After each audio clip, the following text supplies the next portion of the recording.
أعوذ بالله من الشيطان الرجيم بسم الله الرحمن الرحيم فلولا كانت قرية آمنت فنفعها إيمانها إلا قوم يونس لما آمنوا لما آمنوا كشفنا عنهم عذاب الخزي في الحياة الدنيا ومتعناهم إلى حين۔ ترجمہ: تو کیوں ایسا نہ ہوا کہ کوئی قوم ایمان لے آتی تاکہ اس کا ایمان اسے نفع دیتا، لیکن یونس کی قوم جب ایمان لائی تو ہم نے ان سے دنیا کی زندگی میں رسوائی کا عذاب ہٹا دیا اور ایک وقت تک انہیں فائدہ اٹھانے دیا۔ یعنی ایسا کیوں نہ ہوا کہ ان بستیوں میں سے جنہیں ہم نے ہلاک کیا کوئی قوم عذاب کا مشاہدہ کرنے سے پہلے کفر چھوڑ کر اخلاص کے ساتھ توبہ کر کے ایمان لے آتی، اور جس طرح فرعون نے اپنا ایمان لانا مؤخر کیا وہ قوم نہ کرتی تاکہ اس کا ایمان اسے نفع دیتا، کیونکہ اختیار کے وقت میں ایمان لانے کی وجہ سے اللہ تعالیٰ ان کا ایمان قبول کر لیتا۔ حضرت یونس علیہ السلام کی قوم کا واقعہ یہ ہے کہ یہ لوگ موصل کے علاقے نینوا میں رہتے تھے اور کفر و شرک میں مبتلا تھے۔ اللہ تعالیٰ نے حضرت یونس علیہ السلام کو ان کی طرف بھیجا۔ آپ نے انہیں بت پرستی چھوڑنے اور ایمان لانے کا حکم دیا۔ ان لوگوں نے انکار کیا اور حضرت یونس علیہ السلام کی تکذیب کی۔ آپ نے انہیں اللہ تعالیٰ کے حکم سے عذاب نازل ہونے کی خبر دی۔ ان لوگوں نے آپس میں کہا کہ حضرت یونس علیہ السلام نے کبھی کوئی بات غلط نہیں کہی۔ دیکھو، اگر وہ رات کو جہاں رہے تو جب تو کوئی اندیشہ نہیں، اور اگر انہوں نے رات یہاں نہ گزاری تو سمجھ لینا چاہیے کہ عذاب آئے گا۔ جب رات ہوئی تو حضرت یونس علیہ السلام وہاں سے تشریف لے گئے اور صبح کے وقت عذاب کے آثار نمودار ہو گئے۔ آسمان پر سیاہ رنگ کا ہیبتناک بادل آیا، بہت سارا دھواں جمع ہوا اور تمام شہر پر چھا گیا۔ یہ دیکھ کر انہیں یقین ہو گیا کہ عذاب آنے والا ہے۔ انہوں نے حضرت یونس علیہ السلام کو تلاش کیا تو آپ کو نہ پایا۔ اب انہیں اور زیادہ اندیشہ ہوا تو وہ لوگ اپنی عورتوں، بچوں اور جانوروں کے ساتھ جنگل کی طرف نکل گئے۔ موٹے کپڑے پہن کر توبہ اور اسلام کا اظہار کیا۔ شوہر سے بیوی اور ماں سے بچے جدا ہو گئے۔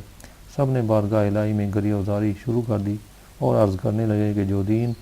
حضرت یونس علیہ السلام لائے ہیں ہم اس پر ایمان لاتے ہیں۔ چنانچہ انہوں نے سچی توبہ کی اور جو جرائم ان سے ہوئے تھے انہیں دور کیا، پرائے مال واپس کیے، حتیٰ کہ اگر دوسرے کا ایک پتھر کسی کی بنیاد میں لگ گیا تھا تو بنیاد اکھاڑ کر وہ پتھر نکال دیا اور واپس کر دیا۔ اللہ تعالیٰ سے اخلاص کے ساتھ مغفرت کی دعائیں کی تو اللہ تعالیٰ نے ان پر رحم کیا، دعا قبول ہوئی اور عذاب اٹھا دیا گیا۔ اس مقام پر ایک سوال یہ پیدا ہوتا ہے کہ قرآن پاک میں اللہ تعالیٰ نے فرعون کے بارے میں ذکر فرمایا کہ اس نے آخری وقت توبہ کی لیکن اس کی توبہ قبول نہ ہوئی، جبکہ حضرت یونس علیہ السلام کی قوم کے بارے میں ذکر فرمایا کہ انہوں نے توبہ کی تو اللہ تعالیٰ نے ان کی توبہ قبول فرما لی۔ دونوں کی توبہ میں کیا فرق ہے؟ امام فخر الدین رازی رحمۃ اللہ علیہ اس کے جواب میں فرماتے ہیں کہ فرعون کی توبہ اور حضرت یونس علیہ السلام کی قوم کی توبہ میں واضح فرق ہے۔ وہ یہ کہ فرعون نے عذاب کا مشاہدہ کرنے کے بعد توبہ کی تھی، جبکہ یونس علیہ السلام کی قوم پر جب وہ نشانیاں ظاہر ہوئیں جو عذاب کے قریب ہونے پر دلالت کرتی ہیں تو انہوں نے عذاب کا مشاہدہ کرنے سے پہلے اسی وقت ہی توبہ کر لی تھی۔ اس کا مطلب یہ نکلا کہ نزول عذاب کے بعد توبہ قبول نہیں، البتہ نزول عذاب سے پہلے صرف علامات عذاب کے ظہور کے بعد توبہ قبول ہو سکتی ہے۔ وَلَوْ شَاءَ رَبُّكَ لَآمَنَ مَن فِي الْأَرْضِ كُلُّهُمْ جَمِيعًا أَفَأَنْتَ تُكْرِهُ النَّاسَ حَتَّىٰ يَكُونُوا مُؤْمِنِينَ۔ ترجمہ: اور اگر تمہارا رب چاہتا تو جتنے لوگ زمین میں ہیں سب کے سب ایمان لے آتے، تو کیا تم لوگوں کو مجبور کرو گے یہاں تک کہ مسلمان ہو جائیں؟ یعنی ایمان لانا سعادت ازلی پر موقوف ہے۔ ایمان وہی لائیں گے جن کے لیے توفیق الہی شامل حال ہو۔ اس آیت میں نبی کریم صلی اللہ علیہ وسلم کو تسلی دی گئی ہے کہ آپ چاہتے ہیں کہ سب ایمان لے آئیں اور راہ راست اختیار کریں، لیکن آپ کی خواہش اور کوشش کے باوجود بھی جو لوگ ایمان سے محروم رہ جاتے ہیں ان کا آپ کو غم ہوتا ہے، تو اس کا آپ کو غم نہ ہونا چاہیے، کیونکہ ازل سے جو شکی ہے وہ ایمان نہ لائے گا۔ فرمایا تو کیا تم لوگوں کو مجبور کرو گے؟ یعنی اے حبیب صلی اللہ علیہ وسلم، آپ کو یہ روا نہیں کہ لوگوں کو ایمان قبول کرنے پر مجبور کریں، کیونکہ ایمان تصدیق اور اقرار کا نام ہے، اور کسی پر جبر اور زبردستی کرنے سے تصدیق قلبی حاصل نہیں ہوتی۔ معلوم ہو کہ کسی کو جبراً مسلمان بنانا درست نہیں ہے۔ اللہ تعالیٰ فرماتا ہے لا اکراہ فی الدین، یعنی دین میں کوئی زبردستی نہیں۔ فما كان لنفس أن تؤمن إلا بإذن الله ويجعل الرجس على الذين لا يعقلون۔ ترجمہ، اور کسی جان کو قدرت نہیں کہ وہ اللہ کے حکم کے بغیر ایمان لے آئے، اور اللہ ان لوگوں پر عذاب ڈالتا ہے جو سمجھتے نہیں۔ خلاصہ کلام یہ ہے کہ جب اللہ تعالیٰ چاہتا ہے تو بندہ اپنے اختیار سے ایمان قبول کرتا ہے، اپنے چاہنے کی وجہ سے وہ ثواب کا مستحق ہوتا ہے، اور جب اللہ تعالیٰ ہدایت کا ارادہ نہ کرے تو بندہ اپنی رغبت سے کفر پر رہتا ہے اور اس رغبت کا عذاب پاتا ہے۔ لہذا اس آیت سے یہ ثابت نہیں ہوتا کہ بندہ مجبور ہے، کیونکہ بندے کی رغبت بھی مشیت الہی میں داخل ہے۔ مجبور کرنے کی بات تب ہو جب آدمی کفر پر اس طرح مجبور ہو جیسے رش میں مبتلا آدمی کے ہاتھ کانپتے ہیں، اگرچہ وہ کتنا ہی اسے روکنا چاہے روک نہیں پاتا۔ تو اگر کوئی آدمی کفر پر اس طرح مجبور ہے کہ وہ دل سے ایمان لانا چاہتا ہے مگر اسے قدرت ہی نہیں، وہ ایمان لا ہی نہیں پاتا، اس کا دل تصدیق ہی نہیں کرتا اور اس کی زبان اقرار اسلام کرتی ہی نہیں، پھر تو کہا جائے گا کہ اسے کفر پر مجبور کر دیا گیا۔ لیکن اگر دل میں قبول کرنے کا اختیار موجود ہے لیکن پھر بھی کوئی ایمان قبول نہیں کرتا تو وہ ہرگز مجبور نہیں ہے۔ قُلِ انظُرُوا ماذا فِي السَّمَاوَاتِ وَالْأَرْضِ وَمَا تُغْنِي الْآيَاتُ وَالنُّذُرُ عَنْ قَوْمٍ لَا يُؤْمِنُونَ۔ ترجمہ، تم فرماؤ تم دیکھو کہ آسمانوں اور زمین میں کیا کیا نشانیاں ہیں، اور نشانیاں اور رسول ان لوگوں کو کوئی فائدہ نہیں دیتے جو ایمان نہیں لاتے۔ اس سے پہلی آیت میں اللہ تعالیٰ نے بیان فرمایا تھا کہ اس کی تخلیق اور مشیت کے بغیر ایمان حاصل نہیں ہو سکتا۔ اس آیت میں اللہ تعالیٰ نے زمین و آسمان میں اللہ تعالیٰ کی ذات اور قدرت پر موجود دلائل میں غور و فکر کرنے کا حکم دیا ہے تاکہ کوئی یہ نہ سمجھے کہ انسان مجبور محض ہے۔ آیت کا خلاصہ یہ ہے کہ اللہ تعالیٰ نے اپنے حبیب صلی اللہ علیہ وسلم سے ارشاد فرمایا کہ اے حبیب صلی اللہ علیہ وسلم، آپ ان نشانیاں طلب کرنے والے مشرکین سے فرما دیں کہ تم دل کی آنکھوں سے دیکھو اور غور کرو کہ آسمانوں اور زمین میں توحید باری تعالیٰ کی کیا کیا نشانیاں ہیں۔ اوپر سورج اور چاند ہے جو کہ دن اور رات کے آنے کی دلیل ہیں، ستارے ہیں جو طلوع و غروب دیتے ہیں، اور اللہ تعالیٰ آسمان سے بارش نازل فرماتا ہے، زمین میں پہاڑ، دریا، دفینے، نہریں، درخت، نباتات، یہ سب اللہ تعالیٰ کے واحد ہونے اور ان کا خالق ہونے پر دلالت کرتے ہیں۔ تو عظمت خداوندی، توحید الہی اور قدرت ربانی سمجھانے کے لیے یہی دلائل کافی ہیں۔ اب اگر ان سب دلائل کے باوجود کوئی ایمان نہیں لاتا تو پھر اس کا ارادہ جہنم میں جانے کے علاوہ اور کیا ہو سکتا ہے؟ فَهَلْ يَنظُرُونَ إِلَّا مِثْلَ أَيَّامِ الَّذِينَ خَلَوْا مِن قَبْلِهِمْ قُلْ فَانتَظِرُوا إِنِّي مَعَكُم مِّنَ الْمُنتَظِرِينَ ثُمَّ نُنَجِّي رُسُلَنَا وَالَّذِينَ آمَنُوا كَذَلِكَ حَقًّا عَلَيْنَا نُنجِي الْمُؤْمِنِينَ۔ ترجمہ، تو انہیں ان لوگوں کے دنوں جیسے دنوں کا انتظار ہے جو ان سے پہلے گزرے ہیں۔ تم فرماؤ تو انتظار کرو، میں بھی تمہارے ساتھ انتظار میں ہوں، پھر ہم اپنے رسولوں اور ایمان والوں کو نجات دیں گے، ہم پر اسی طرح حق ہے کہ ایمان والوں کو نجات دیں۔ آیت کا معنی یہ ہے کہ ان لوگوں کا طرز عمل یہ بتاتا ہے کہ گویا یہ لوگ گزشتہ امتوں کے دنوں جیسے دنوں کا انتظار کر رہے ہیں۔ مراد یہ ہے کہ گزشتہ انبیاء کرام اپنے زمانوں میں کفار کو ان دنوں کے آنے سے ڈراتے تھے جن میں مختلف قسم کے عذاب نازل ہوں، جبکہ کفار اسے جھٹلاتے اور مذاق اڑاتے ہوئے عذاب نازل ہونے کی جلدی مچاتے تھے۔ اسی طرح نبی کریم صلی اللہ علیہ وسلم کے زمانے کے کفار بھی انہی کی روش اختیار کیے ہوئے ہیں۔ اللہ تعالیٰ نے اپنے حبیب صلی اللہ علیہ وسلم سے فرمایا، آپ ان سے فرما دیں کہ تم انتظار کرو، میں بھی تمہارے ساتھ انتظار میں ہوں۔ حضرت ربیع بن انس رحمۃ اللہ علیہ فرماتے ہیں کہ عذاب کا خوف دلانے کے بعد اس آیت میں یہ بیان فرمایا ہے کہ جب عذاب واقع ہوتا ہے تو اللہ تعالیٰ رسول کو اور ان کے ساتھ ایمان لانے والوں کو نجات عطا فرماتا ہے۔ قُلْ يَا أَيُّهَا النَّاسُ إِن كُنتُمْ فِي شَكٍّ مِّن دِينِي فَلَا أَعْبُدُ الَّذِينَ تَعْبُدُونَ مِن دُونِ اللَّهِ وَلَٰكِنْ أَعْبُدُ اللَّهَ الَّذِي يَتَوَفَّاكُمْ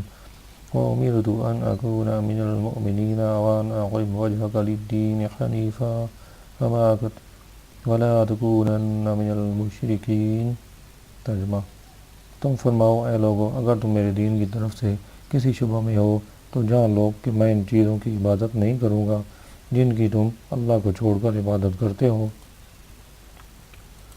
البتہ میں اس اللہ کی عبادت کرتا ہوں جو تمہاری جان نکالے گا اور مجھے حکم ہے کہ میں ایمان والوں میں سے رہوں، اور یہ کہ ہر باطل سے جدا رہ کر اپنا چہرہ دین کے لیے سیدھا رکھو اور ہرگز مشرکوں میں سے نہ ہونا۔ اس آیت اور اس کے بعد والی آیت میں اللہ تعالیٰ نے اپنے حبیب صلی اللہ علیہ وسلم کو یہ حکم دیا ہے کہ اپنے دین کا اظہار کریں اور یہ اعلان کر دیں کہ وہ مشرکین سے علیحدہ ہیں، تاکہ مشرکین کے ساتھ رہنے والوں کے بارے میں مشرکوں کے شکوک و شبہات زائل ہو جائیں اور اللہ تعالیٰ کی عبادت چھپ کر ہونے کے بجائے اعلانیہ ہونے لگے۔ آیت کا خلاصہ یہ ہے کہ اے حبیب صلی اللہ علیہ وسلم،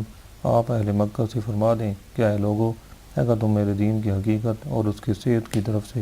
کسی شبہ میں مبتلا ہو اور اس وجہ سے غیر اللہ کی عبادت میں مشغول ہو، تو میں تمہیں اپنے دین کی حقیقت بتا دیتا ہوں کہ میں ان بتوں کی عبادت نہیں کروں گا جن کی تم اللہ تعالیٰ کو چھوڑ کر عبادت کرتے ہو، کیونکہ بت خود مخلوق ہے اور عبادت کے لائق نہیں، البتہ میں اس اللہ کی عبادت کرتا ہوں جو تمہاری روحیں قبض کر کے تمہاری جان نکالے گا، کیونکہ وہ قادر، مختار، برحق معبود اور مستحق عبادت ہے، اور مجھے حکم ہے کہ میں ایمان والوں میں سے رہوں، اور یہ حکم دیا گیا ہے کہ ہر باطل سے جدا رہ کر دین حق پر استقامت کے ساتھ قائم رہوں اور ہرگز مشرکوں میں سے نہ ہوں۔ وَلَا تَدْعُ مِن دُونِ اللَّهِ مَا لَا يَنفَعُكَ وَلَا يَضُرُّكَ فَإِن فَعَلْتَ فَإِنَّكَ إِذًا مِّنَ الظَّالِمِينَ۔ ترجمہ: اور اللہ کے سوا اس کی عبادت نہ کر جو نہ تجھے نفع دے سکے اور نہ تجھے نقصان پہنچا سکے، پھر اگر تو ایسا کرے گا تو اس وقت تو ظالموں میں سے ہوگا۔ مفسرین فرماتے ہیں کہ اس آیت میں بظاہر خطاب نبی کریم صلی اللہ علیہ وسلم سے ہے، لیکن اس سے مراد آپ کا غیر ہے، کیونکہ آپ صلی اللہ علیہ وسلم نے کبھی بھی اللہ تعالیٰ کے علاوہ اور کسی کی عبادت نہیں کی۔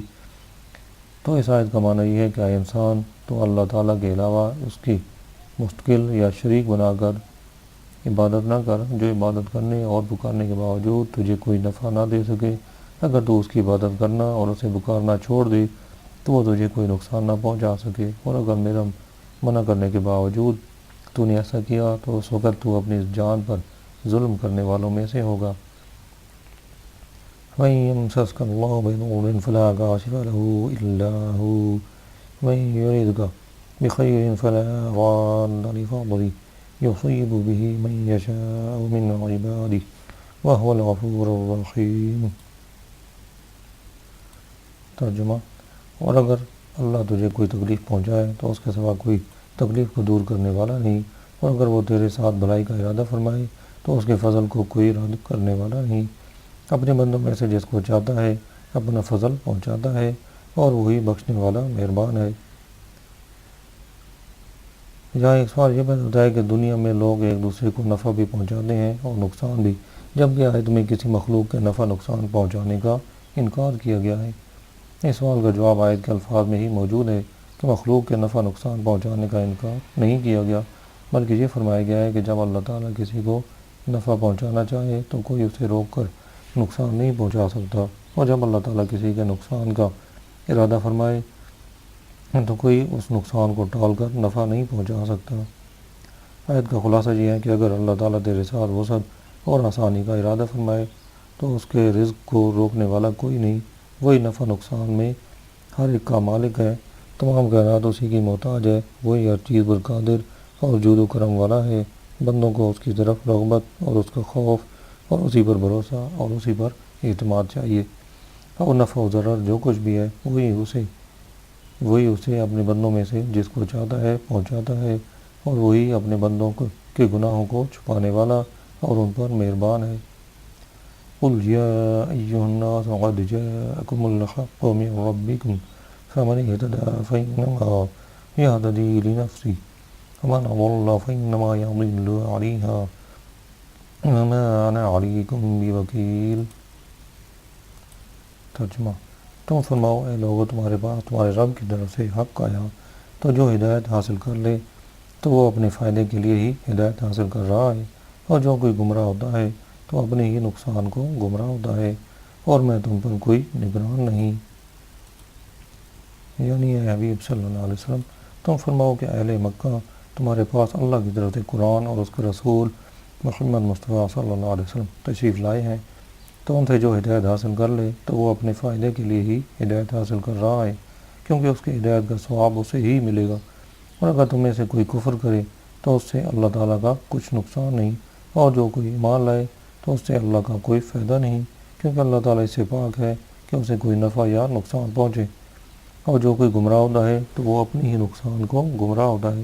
کیونکہ اس کی گمراہی کا عذاب اسی کی جان پر ہوگا۔ خلاصہ یہ کہ اس کی ہدایت اور گمراہی میں کوئی اور شریک نہیں، بلکہ ہر جان اپنے کمائے ہوئے اعمال میں گروی رکھی ہے، اور میں تم پر کوئی نگران نہیں کہ تمہیں ہدایت حاصل کرنے پر مجبور کروں۔ وَاتَّبِعْ مَا يُوحَىٰ إِلَيْكَ وَاصْبِرْ حَتَّىٰ يَحْكُمَ اللَّهُ وَهُوَ خَيْرُ الْحَاكِمِينَ۔ ترجمہ: اور اس وحی کی پیروی کرو جو آپ کی طرف بھیجی جاتی ہے، اور صبر کرتے رہو حتیٰ کہ اللہ فیصلہ فرما دے، اور وہ سب سے بہتر فیصلہ فرمانے والا ہے۔ یعنی اے حبیب صلی اللہ علیہ وسلم، اللہ تعالیٰ آپ کی طرف جو وحی فرماتا ہے آپ اسی کی پیروی کریں، اور آپ کی قوم کے کفار کی طرف سے آپ کو جو اذیت پہنچتی ہے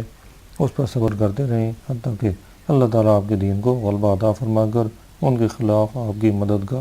فیصلہ فرمائے۔ اللہ تعالیٰ سب سے بہتر فیصلہ فرمانے والا ہے۔ وَمَا عَلَيْنَا إِلَّا الْبَلَاغُ الْمُبِينُ۔